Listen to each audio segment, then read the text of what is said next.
A quantidade total anual dos produtos eletrônicos exportados atualmente pelo Japão é de aproximadamente 110 bilhões de dólares. E o setor é o segundo maior produtor de renda depois das exportações automobilísticas. De aparelhos de uso diário até sistemas para a sociedade, enormes quantidades de aparelhos semicondutores são utilizados em todos os tipos de equipamento. A metade da produção mundial de semicondutores é feita no Japão. No entanto, logo depois da Segunda Grande Guerra, o Japão não conseguia nem fabricar suas próprias válvulas. Logo depois da guerra, o Japão foi ocupado pelo exército aliado e suas principais cidades estavam devastadas. As indústrias japonesas tinham sido destruídas e os produtos alimentícios praticamente não existiam. As crônicas da época relatam que 10 milhões de pessoas estavam morrendo de fome.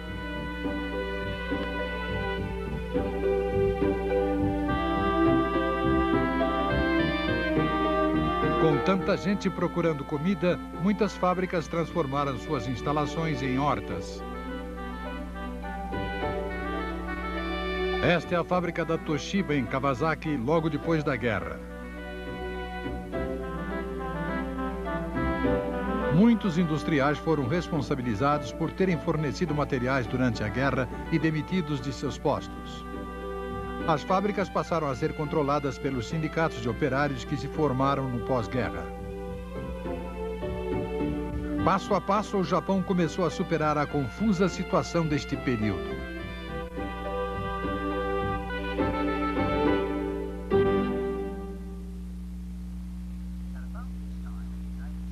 Nessa mesma época, nos Estados Unidos, um importante acontecimento ajudou a lançar a indústria atual dos semicondutores: o nascimento do transistor.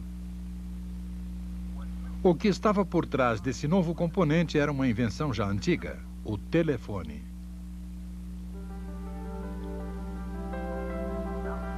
Alexander Graham Bell, que inventou o telefone no começo deste século, fundou a American Telephone and Telegraph Company. Para transformar a voz em impulsos elétricos e enviá-los para lugares distantes, era necessário colocar os cabos telefônicos em todo o território dos Estados Unidos.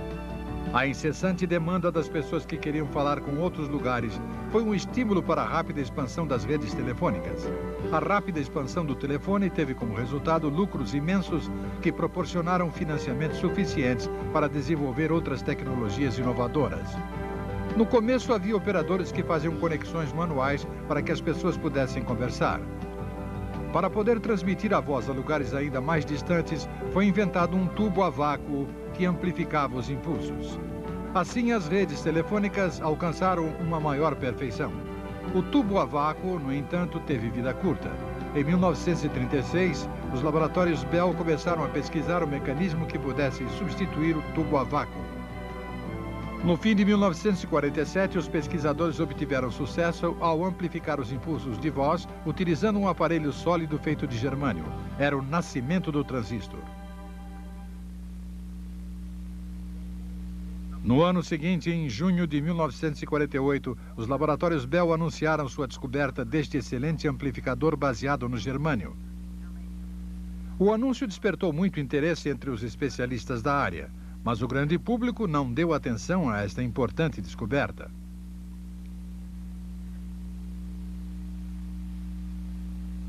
Revistas como a Time e a Newsweek dedicaram apenas meia página ao acontecimento. O artigo do Times disse simplesmente que quando duas agulhas são colocadas em cristais de germânio, tem início um processo de amplificação e que o nome desse novo componente era transistor.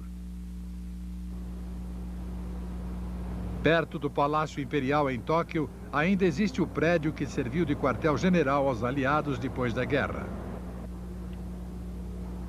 Os primeiros japoneses que leram as notícias sobre o transistor foram dois cientistas, o professor Yasushi Watanabe, da Universidade de Tohoku, e Sakuji Komagata, diretor do Instituto Japonês de Ciência e Tecnologia Industrial. Eles compreenderam a importância desta descoberta e decidiram contatar as partes interessadas para iniciar um círculo de estudos sobre o transistor. No centro de Tóquio, perto da residência oficial do primeiro-ministro, há um complexo abandonado totalmente coberto de era. É tudo o que restou do primeiro laboratório eletrotécnico que estava sob a jurisdição do Ministério da Indústria e Comércio Internacional. O Círculo de Estudos do Transistor iniciou reuniões regulares neste local a partir de outubro de 1948. A pessoa encarregada da preparação dessas reuniões foi Makoto Kikuchi, que na época era membro do laboratório eletrotécnico.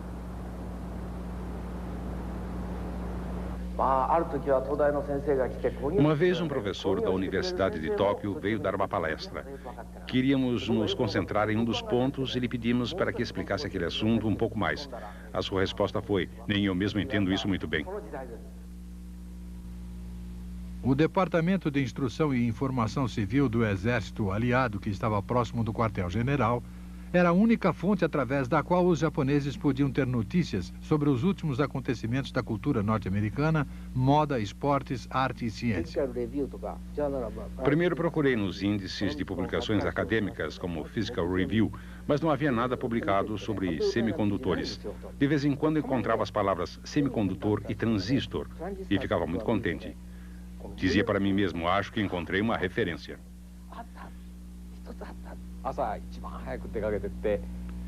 De manhã, eu era a primeira pessoa a chegar ao escritório e assim tinha a última edição de Physical Review só para mim. Passava a manhã copiando os artigos à mão. Aqui está uma das cópias que eu fiz naquela época. Como o papel era artigo raro, tudo está escrito em caracteres pequenos. Copiei tanta coisa que daria uma pilha de papel de 2 metros de altura. No início, copiava apenas as coisas importantes, mas depois comecei a ver coisas que não conseguia ainda entender sem ter o texto todo. Por isso, decidi começar a copiar os textos completos. Com base nos poucos dados disponíveis e sem terem um material adequado, os cientistas japoneses começaram a realizar seus próprios testes deste desenvolvimento americano, utilizando métodos caseiros.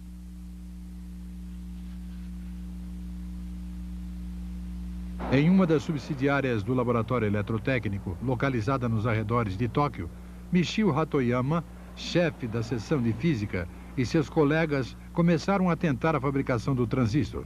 O velho laboratório de madeira era conhecido como um estábulo. Pedimos ao Sr. Hatoyama para fazer diante de nós essa antiga experiência. Ele e seus colegas sabiam que se colocassem 2 agulhas nos cristais, aconteceria o fenômeno da amplificação. Mas eles não conheciam o conceito da amplificação em estado sólido.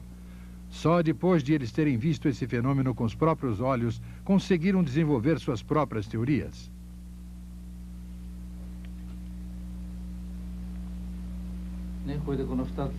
Então, essas 2 agulhas foram colocadas bem próximas. Elas foram unidas assim. Isso é um pouco alto, não é? As agulhas não se tocam. Não, elas estão se encostando. Tudo que eu tenho que fazer é aumentá-las. Makoto Kikuchi testou esse transistor experimental. Se as pontas destas 2 agulhas estão muito afastadas uma da outra, o fenômeno não acontece. De qualquer forma, temos que colocá-las juntas. O que eu fiz foi instalar um microscópio, colocar as agulhas e depois ligá-las a um circuito elétrico. Se os 2 medidores se movimentassem quase em paralelo, poderíamos dizer que tínhamos conseguido que o fenômeno acontecesse.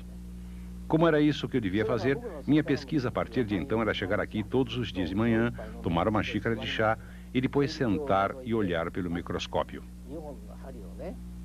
Em primeiro lugar, eu pegava as 2 agulhas assim e as colocava na posição mais próxima. Era difícil porque nós não tínhamos o equipamento para fazer os ajustes necessários. E quando eu achava que as agulhas estavam no lugar certo, colocava a corrente elétrica. Mas embora eu fizesse isso uma e outra vez, nada acontecia. Fiquei quase 2 meses fazendo isso sem nenhum sucesso. Na nossa opinião, esse fato era uma descoberta maravilhosa. E como queríamos fazer acontecer esse fenômeno com nossos próprios meios, não medíamos esforços. Na verdade, era impossível. Os cristais não serviam, como descobrimos mais tarde.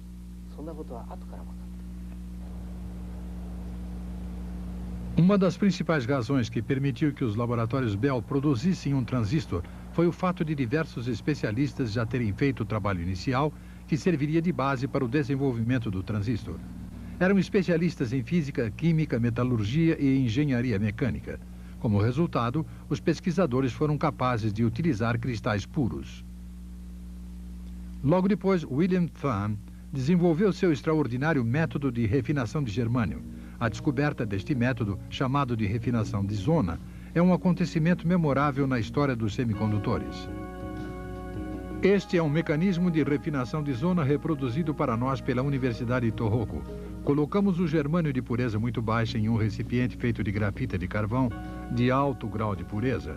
Com os dois juntos, dentro de um tubo de quartzo, fazemos circular água de forma que os materiais não se fundam devido ao calor.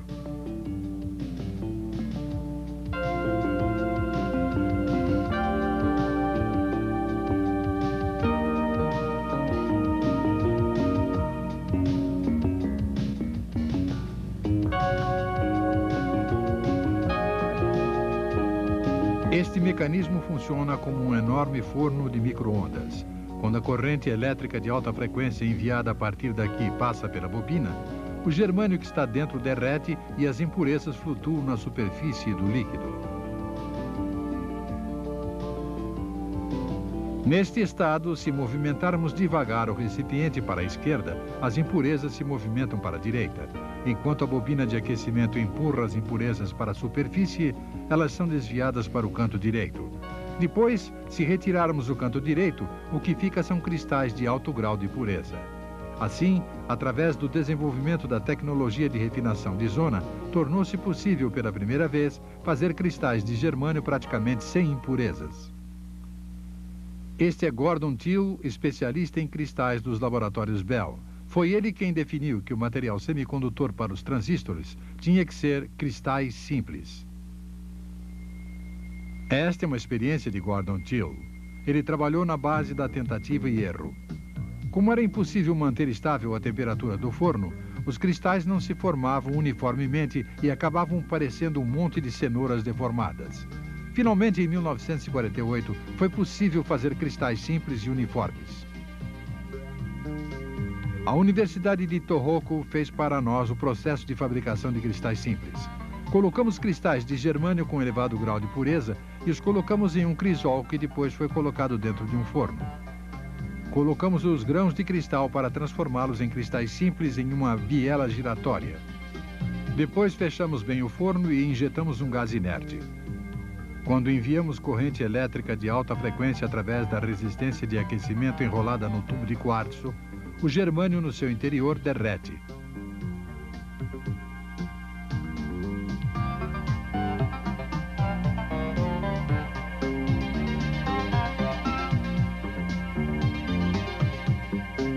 Uma vez que o germânio derreteu completamente, fazemos com que os cristais pequenos entrem em contato com a superfície do líquido enquanto os fazemos girar. Se houver algum erro em relação à temperatura da superfície do líquido, a velocidade de rotação dos cristais pequenos ou a velocidade em que a biela rotatória é levantada, o procedimento não terá sucesso.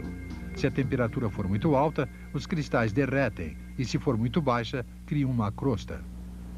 Em 1954, formou-se o Departamento de Eletrônica no Laboratório Eletrotécnico para ampliar o conhecimento existente no Japão sobre semicondutores através de pesquisa aberta.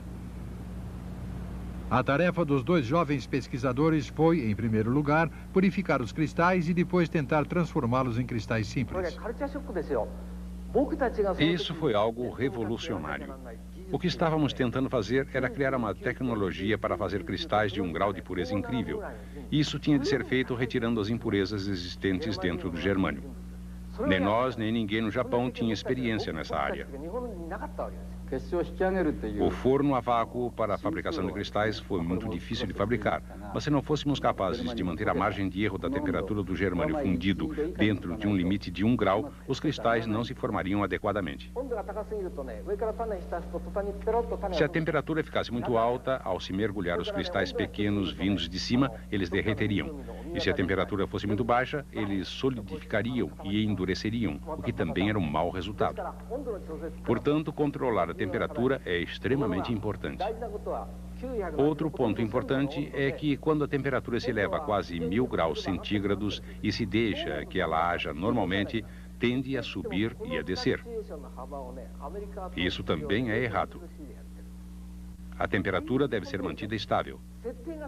Embora eu diga estável, há ainda uma leve flutuação que foi mantida a 0,1 graus centígrados nas especificações norte-americanas da época. Isso é um excelente controle de temperatura. Quando a temperatura subia, a agulha do medidor tremia. Não tínhamos acesso aos sofisticados equipamentos norte-americanos. Os medidores de temperatura da época eram mais redondos e maiores que este, e tinham uma agulha maior. Quando elevávamos a temperatura, a agulha subia para 500 graus, depois para 800, passando pelo ponto de fusão do germânio até chegar aproximadamente a 1000 graus centígrados. Nesse ponto, abaixávamos um pouco a temperatura. Mas, como podem ver, esta agulha mede de 1 em 1 grau. Portanto, uma medição de 0,1 graus não pode ser determinada. Por esta razão, fomos mal sucedidos em todas as nossas tentativas de fazer cristais. Foi então que colocamos um espelho na base da agulha e, quando colocávamos uma luz sobre ele, a luz refletida era refletida na parede. Se conseguíssemos controlar o lugar em que o reflexo aparecia na parede, se a área de luz se expandisse, a exatidão teria melhorado. De qualquer forma, como parecia ter se tornado maior, tentamos fazer essa experiência. Essa experiência teve bons resultados. No começo, a luz refletida batia no canto do forro, lá naquele ponto. Como eu era o encarregado de fabricar os cristais, tentava qualquer tipo de experiência. O Sr. Denda estava abaixado aqui porque o puxador que modificava a temperatura estava situado aqui mesmo. Ele falava comigo enquanto olhava para a imagem da luz no teto. Quando o ponto de luz chegava aqui, ele dizia: Mr. Kikuchi, a temperatura caiu. Então, nós ajustávamos a temperatura até que a luz chegasse exatamente aqui. Com esse procedimento, conseguimos fabricar cristais simples.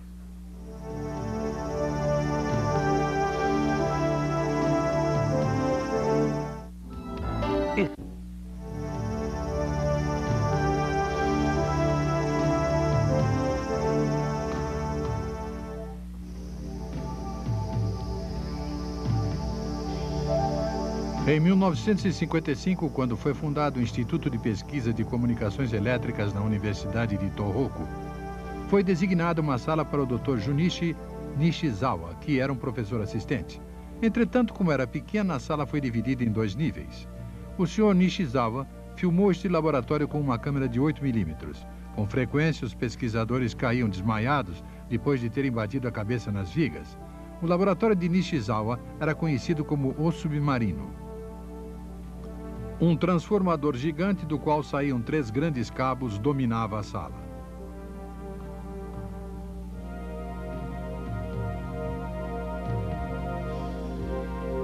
Na frente dos cabos foi colocado um equipamento comum de emissora de rádio.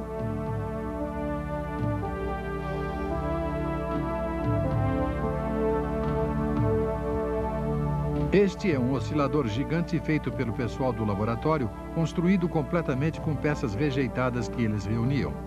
Como não conseguiram resistores que poderiam suportar grandes correntes, utilizaram placas quentes.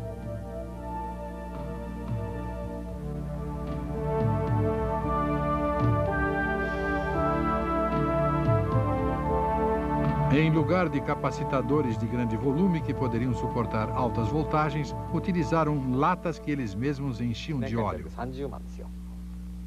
A verba que tínhamos para um ano era em geral de 300 mil ienes. Com essa quantia, compramos as peças e montamos o oscilador. Depois, tudo que precisamos fazer foi feito com muito esforço e sem gastar nada. Passamos por maus momentos, como, por exemplo, tomar um choque elétrico e desmaiar. Quando me lembro disso, fico surpreso por nenhum de nós ter morrido em um desses acidentes. Houve vezes em que eu desmaiei, caí no chão e mais tarde recuperei o sentido sem nenhuma assistência. O Sr. Shingo Iwase está muito entusiasmado recriando uma experiência que fez quando jovem. Ele tem atualmente 72 anos. O Sr. Iwase foi admitido em 1950 no Instituto Nacional de Pesquisas das Comunicações Elétricas, depois de ter se formado na universidade, e sua tarefa era pesquisar sobre transistores. Ele começou fazendo cristais. Um tubo de quartzo é colocado em uma moldura de madeira. É feito o vácuo no interior do mesmo, ligando-o a uma bomba que retira o ar. Uma resistência de aquecimento feita de cobre através da qual passa uma forte corrente elétrica é enrolada no tubo de quartzo. Naquela época, o método de refinação de zona ainda não tinha sido descoberto. O Sr. Iwase acreditava que se o germânio fosse fundido devagar de baixo para cima, então as impurezas no seu interior subiriam pouco a pouco e a porção pura que permanecesse na base poderia ser utilizada. O problema era elevar a resistência a uma velocidade de apenas alguns centímetros por hora. Neste momento, teve a ideia deste mecanismo. Quando a água é liberada aos poucos do recipiente, este mecanismo permite que a resistência se movimente devagar para cima.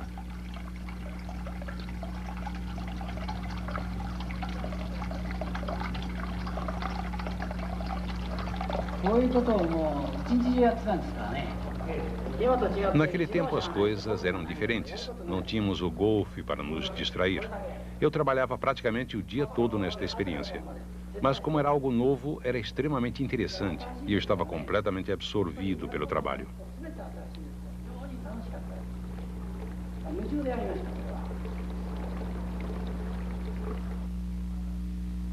O Sr. Iwase foi a primeira pessoa no Japão a obter sucesso na fabricação do transistor de contato que vemos aqui. Este é o rádio de bolso que utilizou o primeiro transistor japonês. Finalmente, depois de muitas tentativas e erros, o Japão tinha conseguido fabricar um transistor de contato. Mas nessa época, uma nova geração de transistores já tinha sido desenvolvida nos Estados Unidos, porque o transistor contato de ponta teve um sério problema. Este é o transistor contato de ponta 2N104EH, desenvolvido pela RCA dos Estados Unidos, que já era fabricado em série. No entanto, a produção foi suspensa logo depois porque o componente não era adequado para o uso prático. As agulhas saíam facilmente da posição.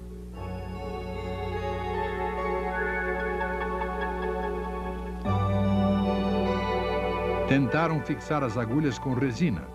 Este é um produto para teste de fabricação envolto em plástico. Através da resina transparente podemos ver duas agulhas contatando os pequenos cristais de germânio. Entretanto, devido às mudanças de temperatura, a resina expandia e se contraía, e as agulhas acabavam ficando fora da posição. Finalmente, a RCA abandonou a produção em série do transistor.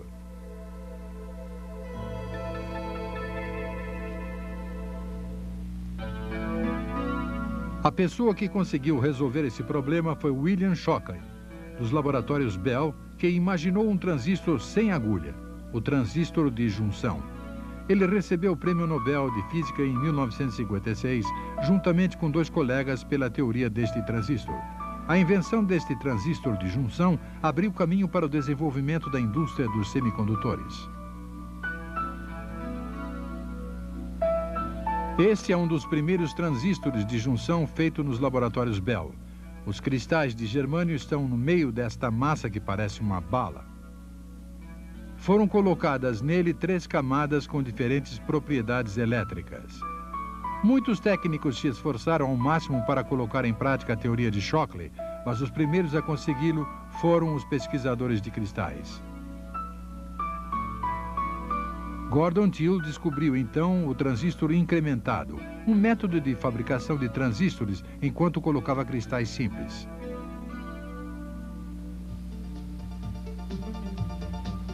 É assim que se fazem os transistores incrementados. Durante a produção das sementes de cristal são acrescentadas as impurezas do tipo P, quer dizer, elementos elétricos com propriedades positivas, como por exemplo o galho. O galho forma então uma camada fundida nos cristais em crescimento, que se torna uma camada do tipo P. Depois de 10 segundos, são acrescentadas impurezas do tipo N, tais como o antimônio, de forma que uma camada do tipo N cresce embaixo da do tipo P. Os cristais formam então um sanduíche NPN. Estes são os grãos de cristal que foram realmente colocados. Depois de esfriarem, os cristais são retirados. No meio desta massa forma-se uma camada do tipo P. Ela é cortada cuidadosamente em fatias. Quando colocamos na horizontal uma dessas fatias, aparece uma linha branca. Essa é a camada do tipo P. As camadas do tipo N aparecem a ambos os lados da camada do tipo P, como se formasse um sanduíche. Ao cortar faixas, elas se transformam em barras perfeitas. Uma delas formou uma pequena barra de cristal com uma camada tipo P exatamente no meio.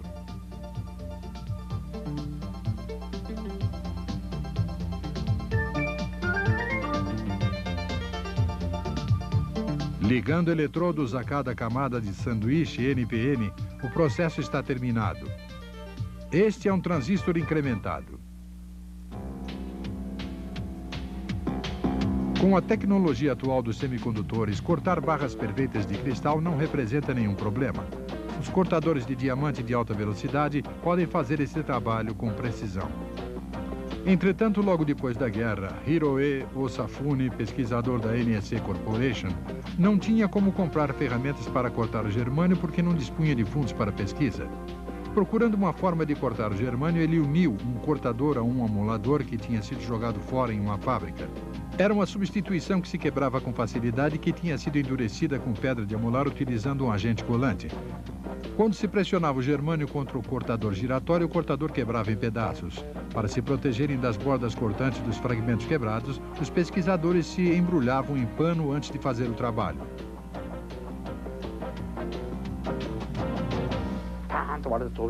A única coisa que eles precisavam fazer era aumentar a velocidade para aproximadamente 3.300 revoluções por minuto.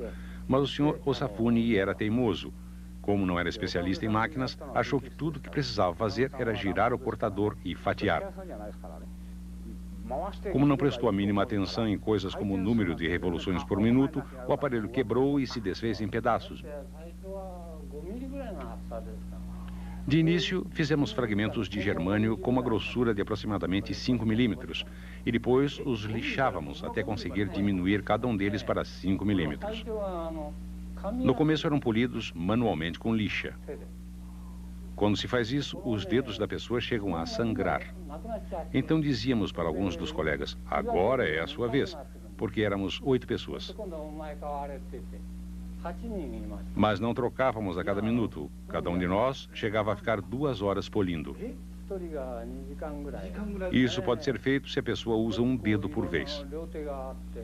Íamos trocando à medida que ficávamos cansados. Levava 4 ou 5 dias de trabalho de polimento para reduzir a grossura para 5 milímetros. Não havia outra forma de se fazer isso, pois não tínhamos absolutamente nenhuma verba. Quase na mesma época surgiu outra tecnologia, o transistor de junção de liga. Os dois lados do germânio do tipo N são colocados em forma de sanduíche entre partículas de um material do tipo P, índium, e então é colocado no forno. O índium se funde pela parte interna com os dois lados do germânio, formando uma liga e criando uma camada do tipo P. Como a porção do corpo que permanece no centro é do tipo N, os cristais formam um sanduíche PNP. Para fazer um transistor de liga, as partículas de índium são colocadas em um recipiente feito de carbono grafite de alta pureza. No topo colocamos uma peça de germânio de 3 milímetros por 3 milímetros com uma espessura de 0,5 milímetros. Finalmente colocamos uma tampa com um buraco e depois, através desse buraco, deixamos cair partículas de índium sobre o germânio. Repetimos esse trabalho delicado para todos os transistores. Nessa fase, os transistores são colocados delicadamente dentro do forno. Eles são feitos conforme o número de buracos existentes na placa de grafita e as características de cada um deles são diferentes. Aquecemos durante 20 minutos a uma temperatura de 800 graus centígrados. Como resultado, temos uma liga de índium que forma um sanduíche com o germânio. Finalmente, cabos de ouro são conectados a porções da liga para fazer eletrodos. Naquela época, no Japão, essa era a ocupação principal das mulheres que trabalhavam nas fábricas e que eram chamadas de transistor girls. O trabalho de conectar cabos de ouro, um por um, olhando através do microscópio, era um trabalho que requeria paciência e dedos bem treinados.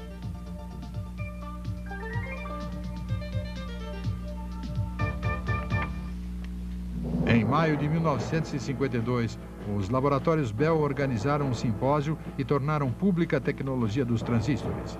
Fizeram isso porque acreditavam que a propriedade exclusiva dessa tecnologia poderia ser sancionada pelas leis antitrust.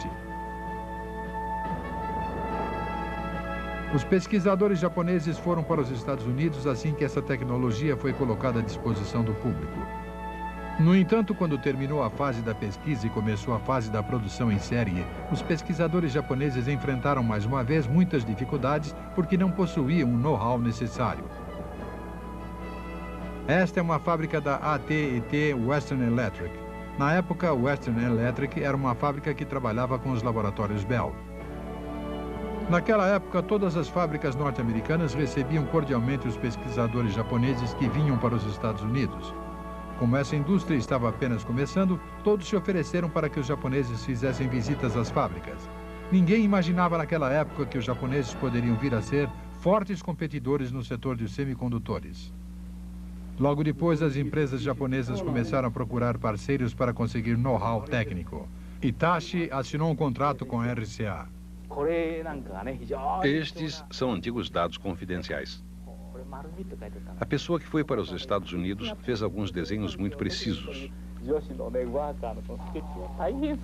Naquela época, não podíamos tirar fotografias porque era proibido usar câmera.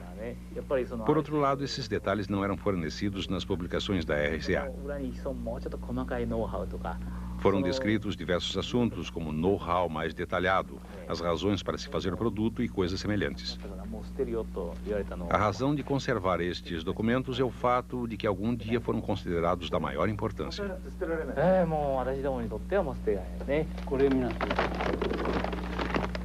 Os documentos enviados dos Estados Unidos eram tratados como assuntos confidenciais nas fábricas. O Safune, que trabalhava para a NEC, tinha sempre um caderno de notas no bolso para registrar tudo o que via, ouvia e pensava e que depois enviava para a matriz. Não são só esses. Outros, sobre know-how industrial, ainda estão arquivados. Seus rascunhos e gráficos eram transformados em explicações e desenhos detalhados no seu quarto de hotel. Na sua opinião, todo esse material serviria de base para a construção de componentes quando ele voltasse para o Japão. As máquinas feitas conforme os dados trazidos pelo Sr. Osafune e outros técnicos dos Estados Unidos naquela época são utilizados ainda hoje nas fábricas japonesas.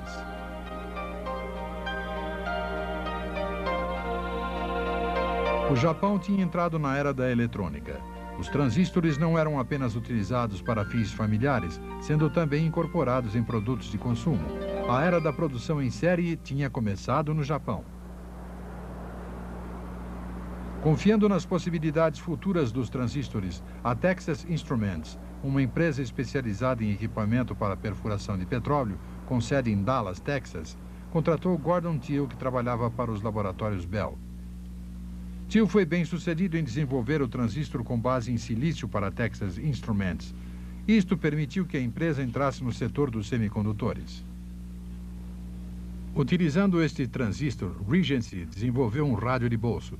Em 1945, quando foi lançado no mercado, seu preço de venda era de $49,95. Sales aproveitou a popularidade do rock and roll na época. Houve vendas da ordem de 100 mil unidades, fato sem precedentes no mercado americano. O lugar da Texas Instruments no setor dos semicondutores estava garantido. Esta é a sede atual da Sony, que domina o distrito de Gotanda, em Tóquio. Na época, o nome da empresa era Tokyo Telecommunications Engineering Corporation. A companhia lançou o primeiro radiotransistor no mercado japonês um ano depois da Texas Instruments. O preço de venda era de aproximadamente $52,45. Utilizava um transistor de germânio do tipo incrementado. A empresa começou a fabricar este transistor depois de ter comprado a patente básica e os direitos de fabricação da Western Electric. Embora a Western Electric vendesse os direitos de patente, não vendia o know-how de fabricação. Assim, a Sony teve que desenvolver sua própria tecnologia. Devido à falta de tempo, a Sony começou a produção em série sem fazer qualquer tipo de diferenciação entre os testes de fabricação e a produção. Em 1955, o mambo tornou-se um gênero musical muito popular no Japão. Portanto, o rádio transistor foi recebido com entusiasmo pela juventude que adorava os ritmos latinos. O resultado da tecnologia de fabricação era que apenas 5 de cada 100 transistores fabricados tinham condições de serem utilizados, corroborando a opinião dos técnicos da Western Electric, que acreditavam que os transistores incrementados não deviam ser utilizados em rádios. Vamos ver como são fabricados os transistores incrementados. Quando o galho é introduzido nos grãos de cristal, forma-se nos cristais uma fina camada do tipo P. Ao se acrescentar antimônio, formam-se os cristais do tipo N, que formam, por sua vez, uma camada do tipo P no meio. Os problemas com o antimônio acontecem durante a retirada. Ele se quebra e a camada do tipo P que está no meio desaparece ou fica muito fina. Esta camada do tipo P que vemos aqui foi invadida pelo antimônio e está quase sumindo. Mas se for feita com uma espessura maior para protegê-la, suas características não serão adequadas para utilização na fabricação de rádios. Foram feitas experiências com fósforo, mas nos dados dos laboratórios Bell consta que sua natureza invasiva era similar à do antimônio. Os especialistas que consultaram estes dados chegariam à conclusão que utilizar fósforo é exatamente o mesmo que usar antimônio. Diriam que não vale a pena fazer mais tentativas. Mas os cálculos foram feitos com apenas uma casa decimal. A decisão a ser tomada era se esses dados eram ou não confiáveis. Como eu só acredito na realidade, continuei tentando achar uma solução eu mesmo. Quando se fazia uma liga de fósforo e estanho e se colocava lá dentro, a invasão parava de repente e aparecia uma camada do tipo P de espessura visível. Mais tarde, quando o tempo para a introdução da liga foi diminuindo, a camada tornou-se mais fina. A produção em série começou imediatamente. Como confiavam no seu sucesso, a liga de fósforo e estanho foi introduzida. Ninguém tinha dúvida de que isso funcionaria.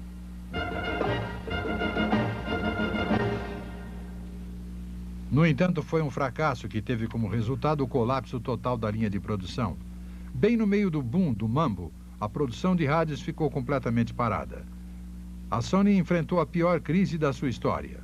A linha de produção entrou em colapso. Era impossível controlar exatamente qual era a quantidade de fósforo que deveria ser colocada. O fracasso foi total.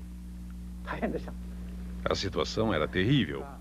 Comentava-se que teria sido melhor usar a patente da RCA.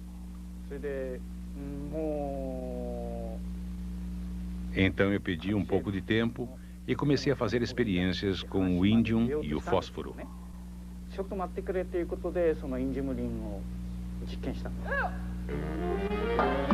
O que acontecia com a liga de fósforo e de estanho é que a densidade do estanho era muito grande e que a quantidade de fósforo que entrava não se fixava. Os pesquisadores da Sony começaram a pensar no que aconteceria se fosse colocado na liga índium na mesma densidade juntamente com fósforo. O resultado acabou aparecendo. Apareceu uma camada fina do tipo P. As características do transistor melhoraram e o desempenho do rádio melhorou muito. Uma experiência sem precedentes tinha dado a volta por cima quando a situação parecia não ter saída. Acho que o rendimento estava próximo de 90%. E afinal, não precisamos nem pagar direitos de patente, nem muito menos a patente básica. Isso porque o próprio processo tornou-se uma patente.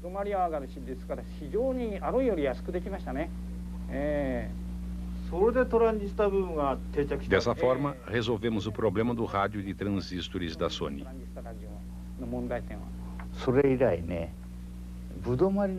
Como eles não estavam preocupados com o rendimento, eu pensava que estavam apenas sendo imprudentes. Mas depois descobri que não havia necessidade de ter medo disso.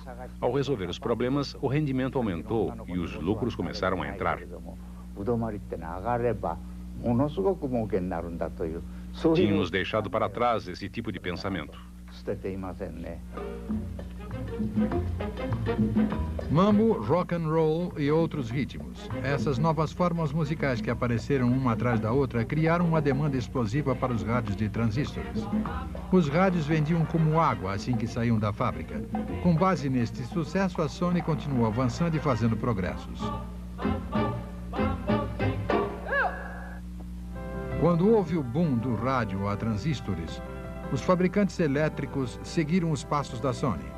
Não se passou muito tempo e o mercado entrou em uma era de incrível concorrência.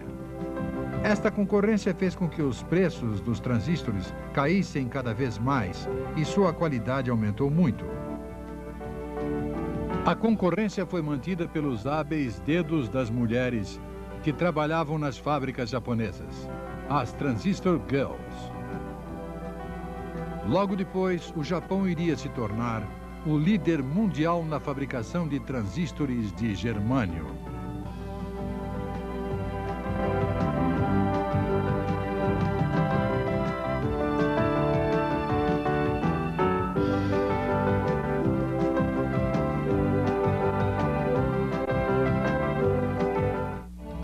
Este programa teve o apoio cultural da Livraria Cultura. É fácil encontrar o livro que você quer.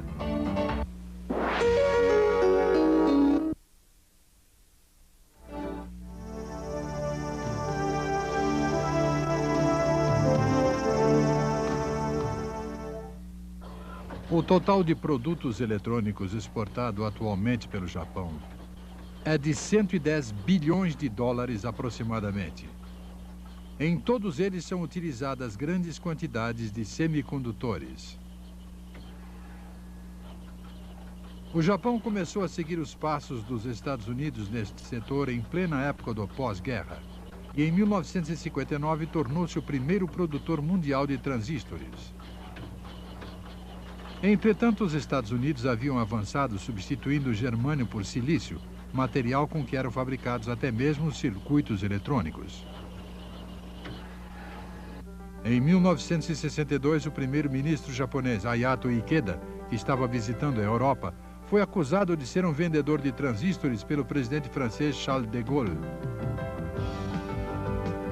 Esta cena mostra o recrutamento de operárias para uma fábrica.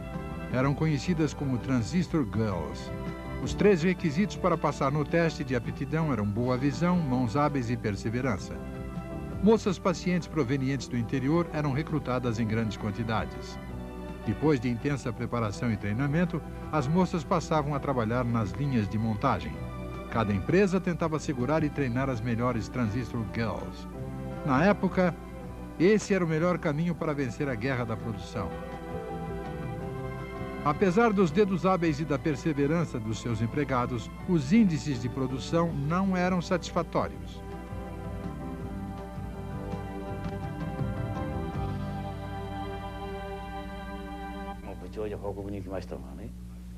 Fui informar o chefe do departamento que o índice de produção de ontem tinha sido 3%.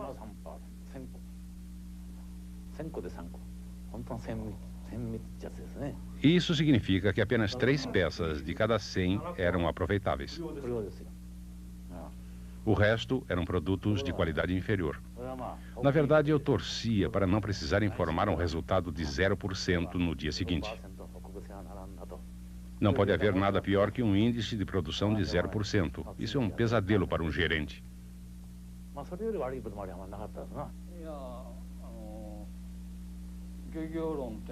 A indústria dos semicondutores foi comparada à da pesca, pelo fato de nunca sabermos quantos peixes vão cair na rede até que ela seja retirada da água. Também foi comparada à agricultura, porque se o tempo for ruim, as colheitas também o serão. Os resultados da colheita são ruins, especialmente no verão, quando a temperatura e a umidade têm índices elevados.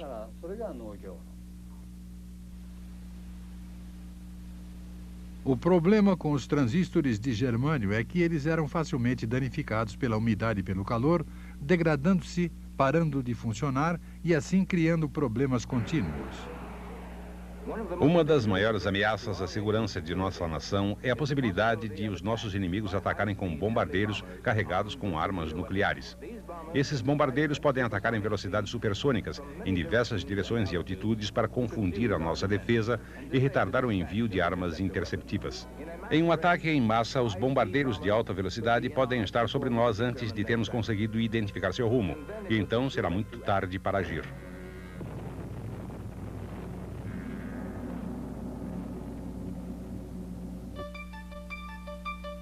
As deficiências dos transistores utilizados nos computadores militares eram um grande problema. Durante a Guerra Fria, a procura por um material estável para substituir o germânio passou a ser uma tarefa urgente para os Estados Unidos. O silício não é muito sensível ao calor e, ao contrário do germânio, que é um material escasso, pode ser encontrado em toda parte. Os laboratórios Bell, cujos cientistas trabalhavam para desenvolver um transistor de silício, passou a ser o centro desta pesquisa. Para compensar os problemas do silício, entre eles o fato de ser altamente ativo, foram feitas aqui diversas experiências, como, por exemplo, o método de recobri-lo com uma película de óxido. Carl Frosch e Lincoln Derrick achavam que a única forma de se manipular o silício era recobrindo sua superfície com uma película protetora e, portanto, estavam procurando material que pudesse formar uma película bem forte para ser colada no silício. Em princípio, excluíram o oxigênio. Na sua opinião, se fosse utilizado o oxigênio, que tem facilidade para sintetizar com outros materiais, a oxidação não se deteria na superfície e permearia o silício por completo. Mas a ligação do oxigênio ao silício passaria a ser o fator-chave para a sua utilização. Este fato foi descoberto por acaso após a ruptura acidental de uma válvula. Acho que não sabíamos isso na época. Não sabíamos mesmo. Acho que ninguém percebeu que aquilo era uma grande descoberta. Mais tarde, obviamente, os laboratórios Bell fizeram uma publicação afirmando que aquela descoberta foi uma das bases de toda a técnica dos circuitos integrados. Sem isso, não seria possível fazer um circuito. Seria impossível.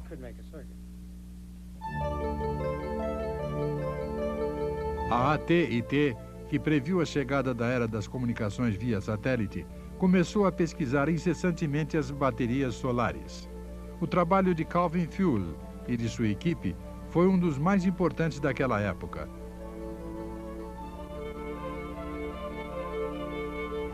Fuller descobriu o método de difusão da fase de gás. Finalmente, essa descoberta levaria a um ponto decisivo na tecnologia dos semicondutores e faria surgir a indústria moderna do setor.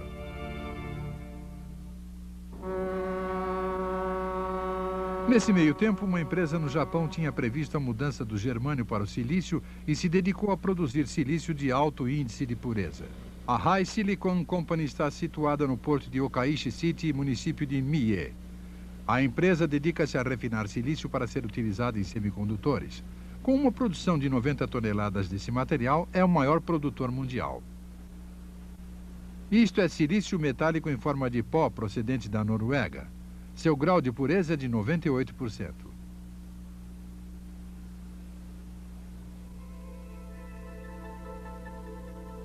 Esse produto é colocado dentro de um tanque misturado com cloreto e transformado em gás de cloreto de silicone, que é então enviado a uma torre de destilação. Enquanto o gás circula continuamente, as impurezas vão sendo retiradas até que o gás passa a ter um elevado grau de pureza, com um conteúdo insignificante de impurezas de 1 parte por 100 bilhões. Depois, este gás volta para o estado sólido.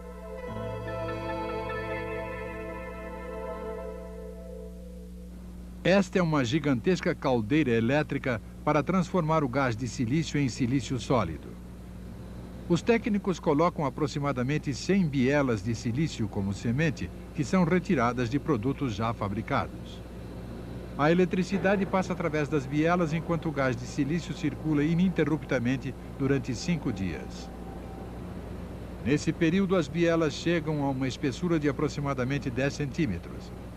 Este trabalho não tinha sido mostrado anteriormente nem para as pessoas que trabalham no setor de semicondutores.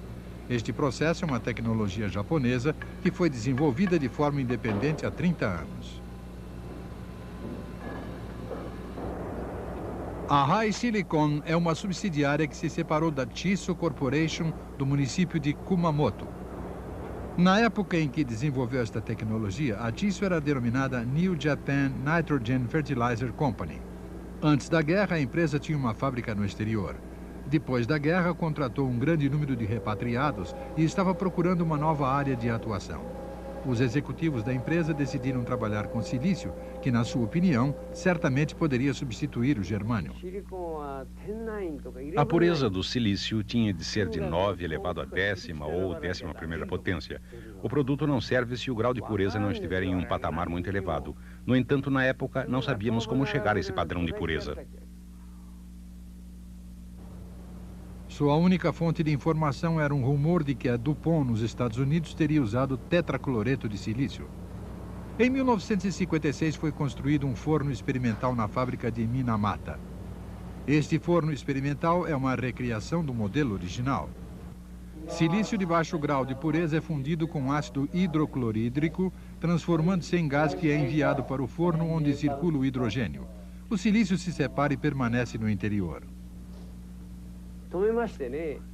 Depois, injetamos um gás inerte, que não tem poder explosivo, e gradativamente fomos substituindo o oxigênio. Mas quando abrimos a tampa do forno, tudo explodiu. Houve um erro de projeto e o hidrogênio tinha se acumulado. Embora as explosões continuassem, o processo foi pouco a pouco aumentando a pureza do silício dentro do forno. Em 1958, começaram a construir uma fábrica no município de Chiba, em um terreno que tinha sido parte de uma floresta de pinheiros. O preço do terreno era barato e o ar era puro. Foi construído um forno de quartzo e a produção começou no final de 1959. Todos esperavam ansiosos para ver se iria funcionar.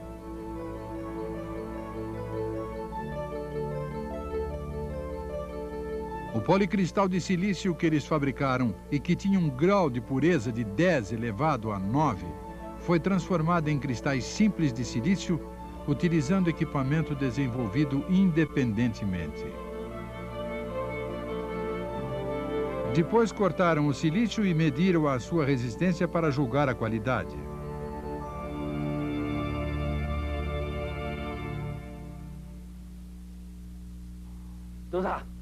Quando o técnico anunciou que a resistência era de 200 ohms, todos perguntaram: esse número está certo?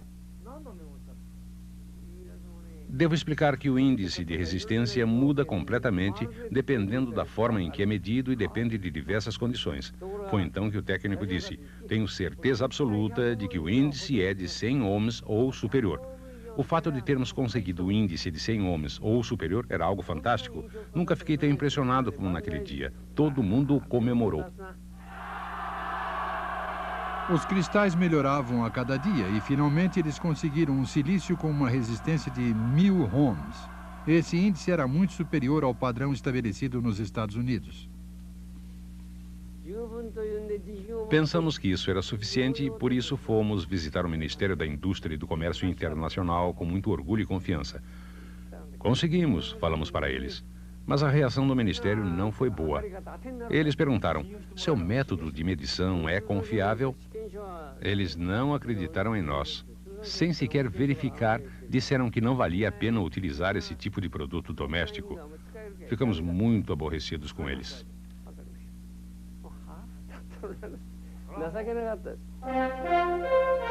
Seguindo para o sul pela rodovia que sai de São Francisco, há amplas planícies nos dois lados da estrada. Esta área é conhecida popularmente como Silicon Valley. Aqui estão estabelecidas aproximadamente 4.800 empresas, de fabricantes de semicondutores até fabricantes de equipamentos elétricos. O Silicon Valley, que se transformou na maior área industrial para produtos eletrônicos do mundo em 1950, ainda estava cheio de pomares. Nesta região, em 1950, o Dr. William Shockley, que descobriu o transistor de junção, recrutou jovens com alto nível de inteligência, vindos de todas as partes dos Estados Unidos, e fundou a Shockley Transistor Laboratories. Este foi o início do que hoje é o Silicon Valley. Estas são as pessoas, as melhores e mais brilhantes selecionadas pelo Dr. Shockley. Foram a força motriz que criou a indústria dos semicondutores. Entre eles estava o já falecido Robert Noyce, que é considerado o pai da indústria americana de semicondutores.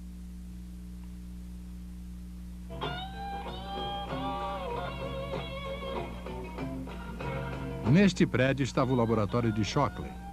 Hoje em dia é uma loja de áudio.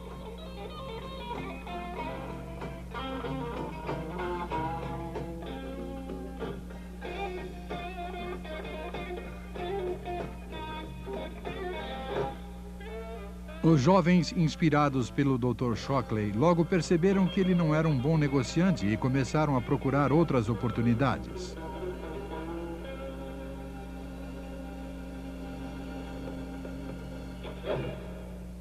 Um dos grupos fundou a Fairchild Semiconductor Corporation em 1957.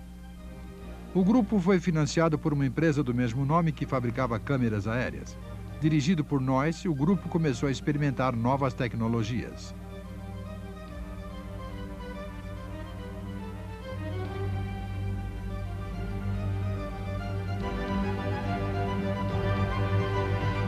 O primeiro produto que fabricaram foi o transistor de mesa, que era a tecnologia mais avançada da época. A IBM, que estava envolvida em contratos militares, ficou sabendo da nova tecnologia desenvolvida pela Fairchild. Inicialmente, os pedidos da Fairchild não passavam de 100 unidades, mas foram aumentando aos poucos, e a Fairchild abriu uma rede de fábricas.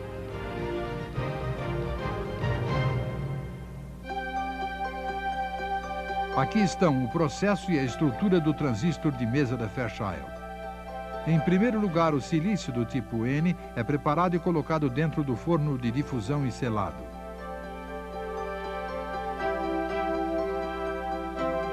Este líquido é um composto de boro utilizado como impureza do tipo P.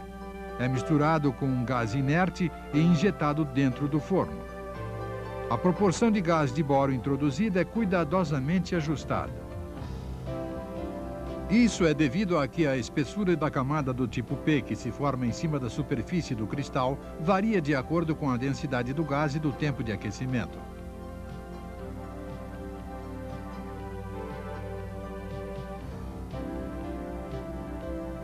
Quando o silício do tipo N é aquecido no gás de boro, forma-se uma camada do tipo P na superfície. O silício com duas camadas, P e N, é então colocado dentro de um forno de oxidação e selado. Ao se injetar vapor, o silício dentro do forno se une ao oxigênio do ar e a superfície é coberta por uma forte película de óxido.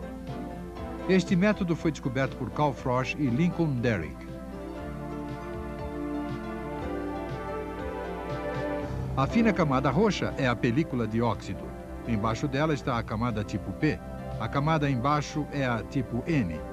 É aberta uma janela na película de óxido e é introduzido um material do tipo N, utilizando novamente o método de fase de difusão de gás. O método para abrir janelas é baseado na tecnologia fotográfica. É aberta também uma janela adjacente para utilização posterior. Quando se acrescenta um filme metálico, as duas janelas se transformam em eletrodos. As porções não necessárias são cortadas e retiradas em formato de mesa, similar a um platô. Então, através do controle do gás, é possível fazer cuidadosamente uma camada do tipo P, o que melhora extraordinariamente as características do transistor.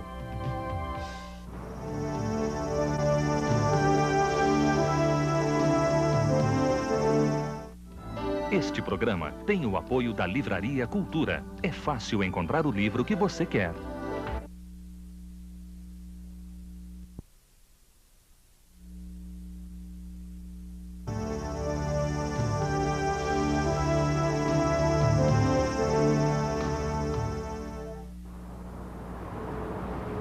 Depois de ter dado início à produção de transistores para uso militar, a Fairchild desenvolveu-se rapidamente. Mas um acontecimento imprevisto ameaçava o futuro da empresa. Os transistores de mesa começaram a ter alto índice de falha.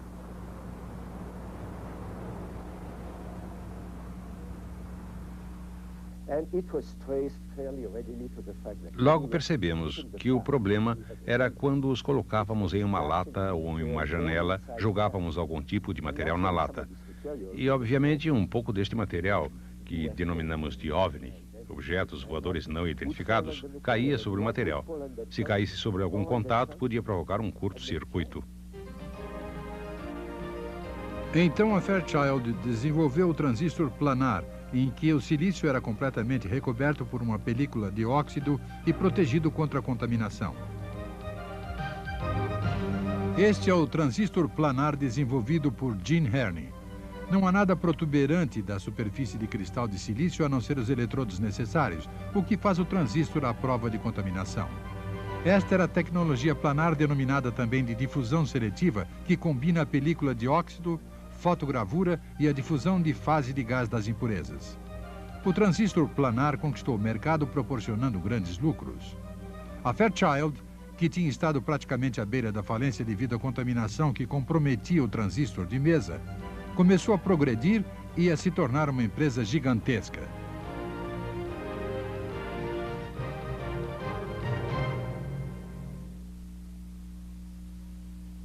Para fazer um transistor planar, coloca-se uma película de óxido sobre silício do tipo N, juntamente com um agente fotossensível.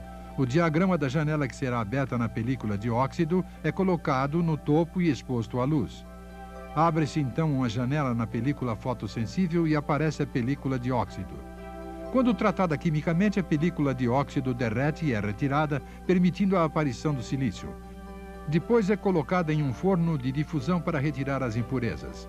Um composto de boro do tipo P circula no interior. Da mesma forma que o silício do tipo P no forno, apenas o interior da janela se transforma em tipo P.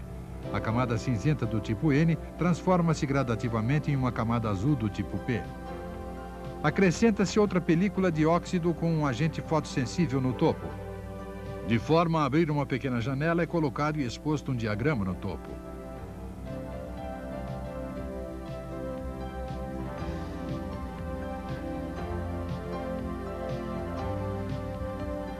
Abre-se assim uma pequena janela no topo da camada do tipo P.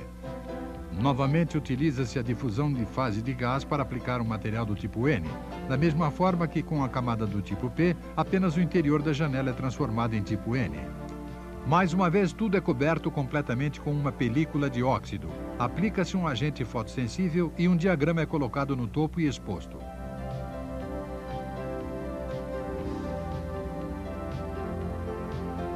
Durante o tratamento, uma camada do tipo N fica protuberante no meio, da mesma forma que a camada tipo P. Então é acrescentada uma película de alumínio juntamente com um agente fotossensível e diagramas de eletrodos. Depois é exposto. Durante o tratamento, as partes não necessárias são retiradas e permanecem apenas os eletrodos. As únicas partes protuberantes são os eletrodos e todo o resto fica recoberto por uma película de óxido. Esta tecnologia acabou levando ao desenvolvimento do circuito integrado. Jack Kilby tem 69 anos. Em setembro de 1958, ele criou o circuito integrado. Foi ficando cada vez mais patente que era possível fazer qualquer tipo de equipamento. Eu tinha visto o que este material fizera com os transistores. Do mesmo modo, poderia ser aplicado aos resistores diódicos, prepósteros e outros elementos de circuito. Este é o primeiro circuito integrado feito pelo Sr. Kilby e que foi doado para o Smithsonian Institution.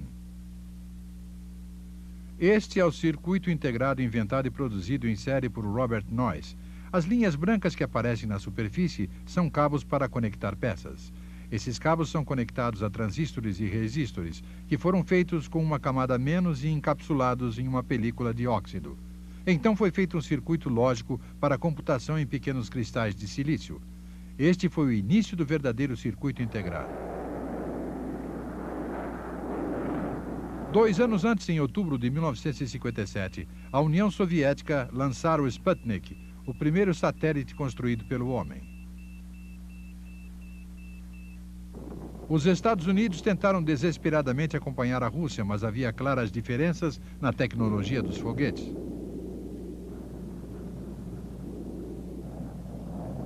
A União Soviética lançou um homem ao espaço, deixando os Estados Unidos surpresos. O astronauta Yuri Gagarin ficou em órbita em volta da Terra. 10 meses depois da União Soviética, Os Estados Unidos também colocaram um astronauta em órbita, mas o foguete não conseguiu igualar o Vostok de fabricação soviética.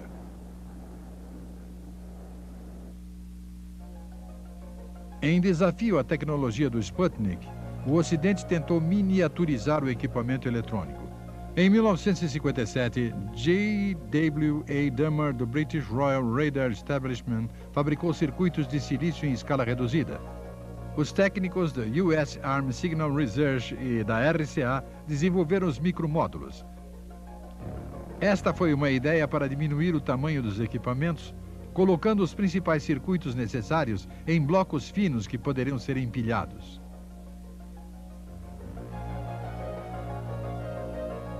Os técnicos da Westinghouse desenvolveram o conceito de eletrônica molecular.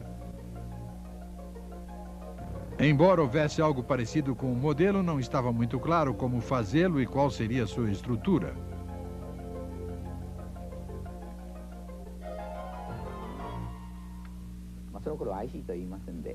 Naquela época, não falávamos de CIs. Eles eram denominados de circuitos sólidos. Ouvimos falar que eles tinham sido aperfeiçoados, mas os detalhes eram meros rascunhos. O que ouvimos dizer é que alguns circuitos tinham sido colocados dentro de algum material sólido e praticamente essa era a única informação. A primeira reportagem falando sobre a construção do AC apareceu na revista Electronics. Francamente, quando li o artigo, não tinha a menor ideia do que eles estavam falando. Estávamos tratando o assunto como algo sem importância, mas o Sr. Kikuchi disse: "Isso é estranho. Será que estão falando sobre alguma nova tecnologia?" Isso nos fez pensar duas vezes e começamos a pesquisar sobre os circuitos integrados.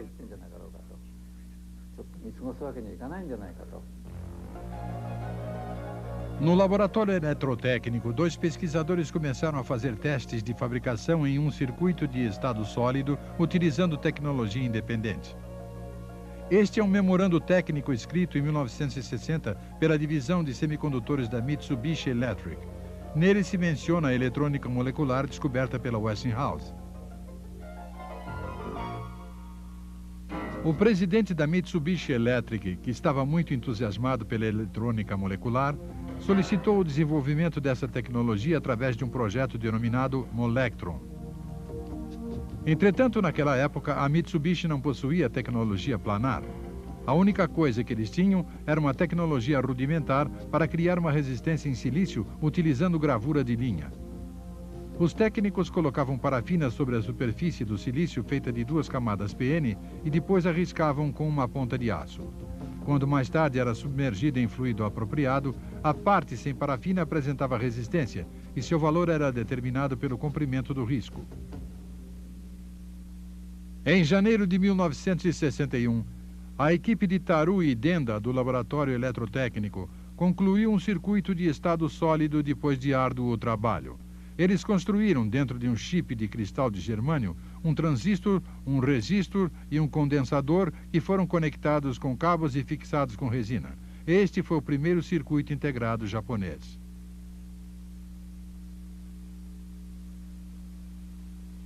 Continuando o trabalho do laboratório eletrotécnico, a Mitsubishi Electronic realizou diversos testes de fabricação de moletrons.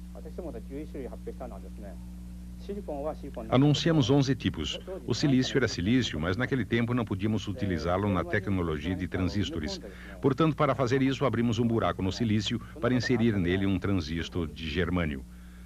Em outras palavras, o circuito integrado não tinha sido formado molecularmente, tinha sido apenas colado. Era algo falso. Isso causou problemas, porque diversas vezes fomos questionados por pessoas como o Dr. Denda. Como foi feito o seu Molectron? Estávamos tão envergonhados que preferimos não responder. Esta é a patente do transistor planar. Foi também a tecnologia básica para os circuitos integrados. Utilizando esta patente como arma, Robert Noyce, da Fairchild, solicitou ao Ministério da Indústria e do Comércio Internacional para autorizá-lo a produzir semicondutores no Japão.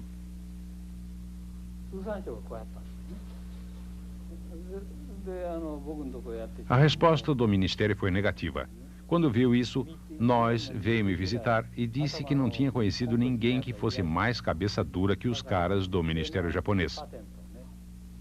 Por isso, decidiu pedir à NSC para comprar a patente da tecnologia planar. Osafune e Noyce fizeram amizade em uma reunião celebrada durante uma conferência acadêmica. O Sr. Osafune levou as condições de Noyce diretamente aos altos executivos da empresa e eles imediatamente determinaram os direitos exclusivos para a patente.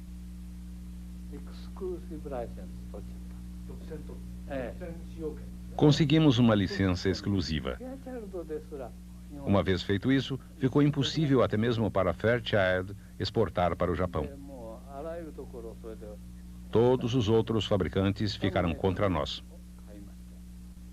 Mas, na minha opinião, quem ficou mais furioso foi a Hitachi.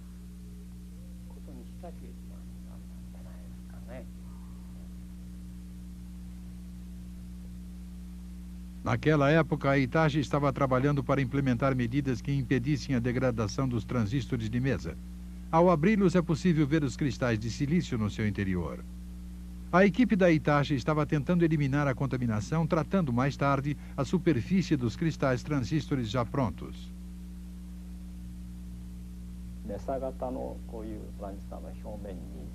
A tecnologia que utilizávamos era colocar uma película fina de óxido, por exemplo, quartzo, sobre a superfície do transistor de mesa já pronto e, dessa forma, tentávamos proteger a superfície do vapor e outras impurezas.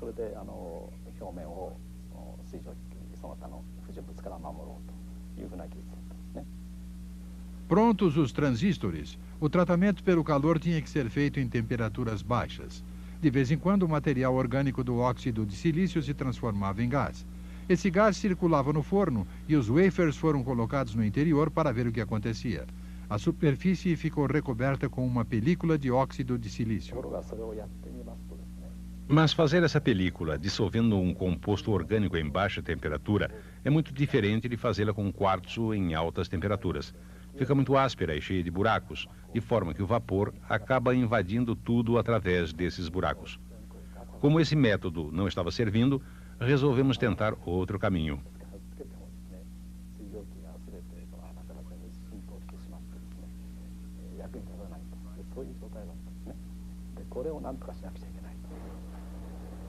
Desta vez, eles acrescentaram uma película metálica em cima do óxido de silício e o colocaram no forno para utilizar o fenômeno em que dois materiais muitas vezes se fundem quando aquecidos juntos em baixas temperaturas. Tentaram muitas combinações de metal e de óxido de silício, mas não conseguiram formar o metal desejado.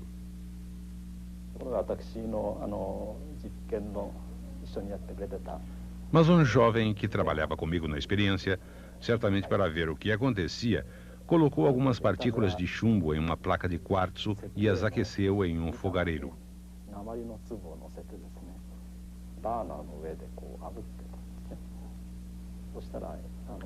Ao fazer isso, em uma temperatura muito baixa, o chumbo concentrou-se em gotas e apareceram buracos na placa de quartzo, através dos quais o chumbo foi embora.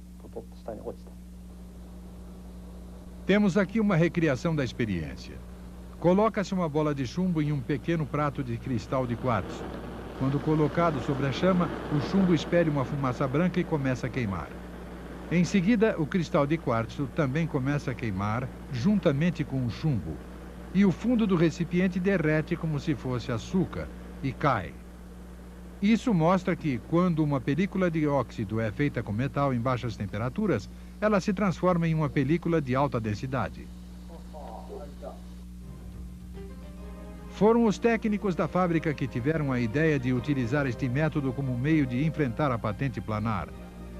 Decidiram retirar a película de óxido e aplicar uma nova película para criar um transistor baseado na tecnologia de passivação de superfície em baixa temperatura. No entanto, ao tentar a produção em massa, a tecnologia teve de enfrentar imensas dificuldades que não tinha enfrentado no estágio de testes de fabricação.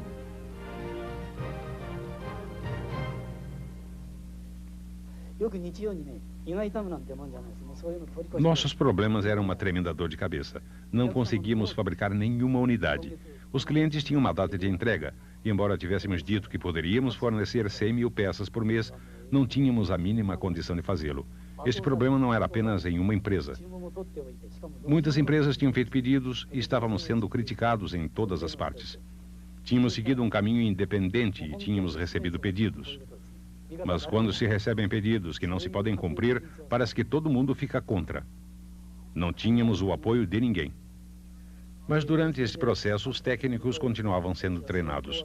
É normal nos negócios que a solução de um problema apareça de repente. Eu gosto da expressão sucesso traz sucesso. Quando as dificuldades são enfrentadas com confiança, as empresas conseguem superá-las. Na minha opinião, foi a determinação e o trabalho das pessoas que estavam na liderança nas fábricas naquela época que conseguiram implantar no Japão a indústria dos semicondutores. Em outras palavras, eles tinham a tenacidade necessária para aperfeiçoar a tecnologia nacional.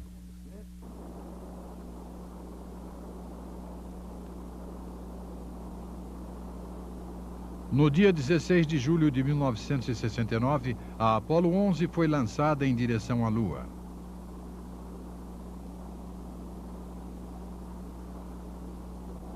Quatro dias depois, os astronautas caminharam sobre a superfície lunar.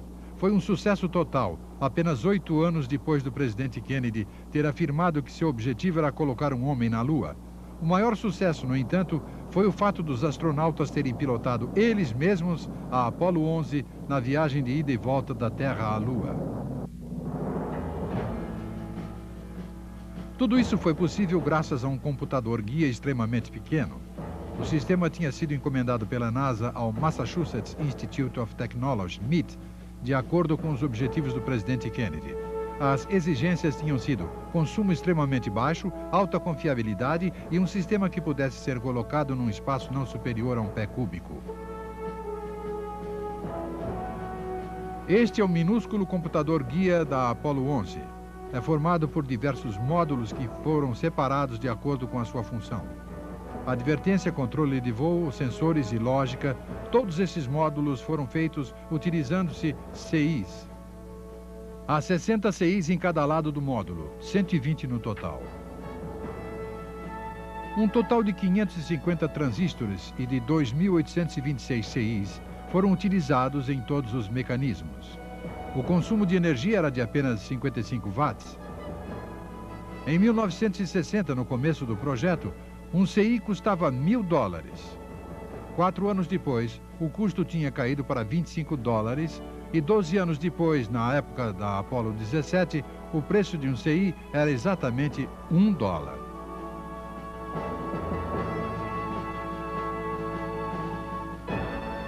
Devido ao projeto espacial americano e aos projetos de defesa nacional, o custo dos CIs despencou enquanto seu desempenho melhorava sensivelmente.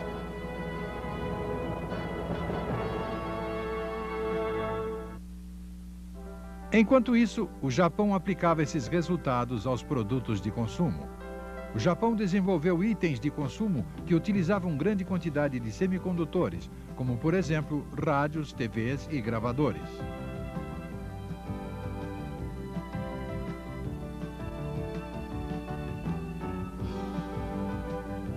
Mais tarde, no fim da década de 60 e durante a década de 70, começou a acirrada competição das calculadoras.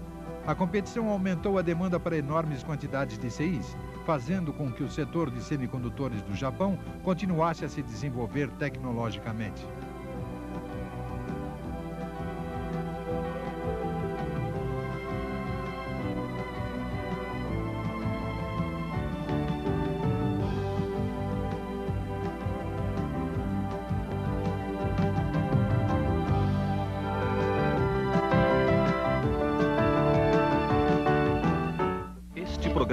Teve o apoio cultural da Livraria Cultura. É fácil encontrar o livro que você quer.